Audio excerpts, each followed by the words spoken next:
Accident ಆಗ್ತಿರೋದು. ನಾಲ್ಕು ಬರೀ 3 ತಿಂಗಳು 4 ಆಕ್ಸಿಡೆಂಟ್ ಆಗಿದೆ ಅನಂತರದಲ್ಲಿ.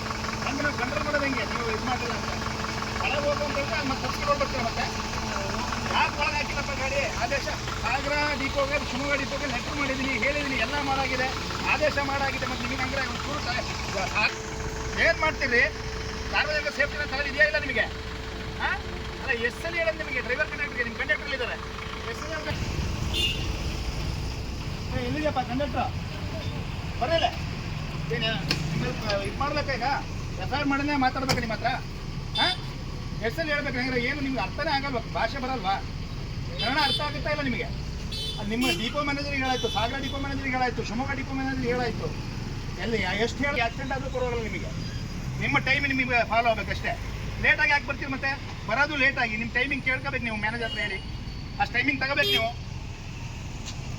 ಯಾರು ಡೆತ್ ಆದರೂ ಪರವಾಗಿಲ್ಲ, ಯಾರಿಗೆ ಏನಾದರೂ ಪರವಾಗಿಲ್ಲ. ಹೊಡೆತ ಬಿದ್ದಲ್ಲಿ ಅನಂತಪುರ ಬಸ್ ಸ್ಟ್ಯಾಂಡ್ ಹತ್ರ ಹೊಡೆತ ಬಿದ್ದರೂ ಪರವಾಗಿಲ್ಲ. ನೀವು ಮಾತ್ರ ನಿಮ್ಮ ಟೈಮಿಗೆ ಹೊರಗಡೆ NH ಮೇಲೆ ಗಾಡಿ ನಿಲ್ಲಿಸೋದು, ತಗೊಂಡು ಹೋಗೋದು. ಬಸ್ ಸ್ಟ್ಯಾಂಡ್ ಒಳಗೆ ಹಾಕಲ್ಲ ನೀವು.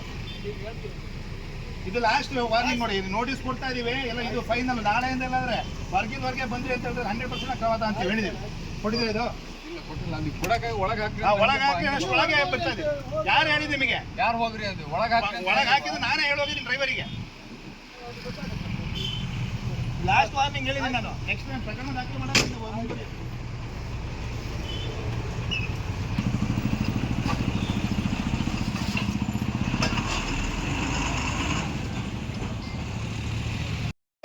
ನಿಲ್ಸಿದ ನೋಡಪ್ಪ. ಮತ್ತೆ ಒಳಗೆ ಗಾಡಿ ಒಳಗೆ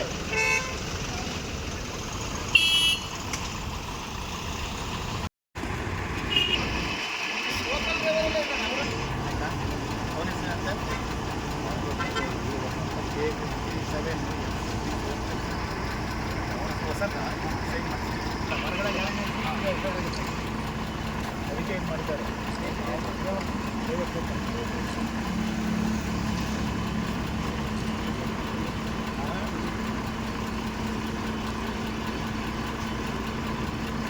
Good.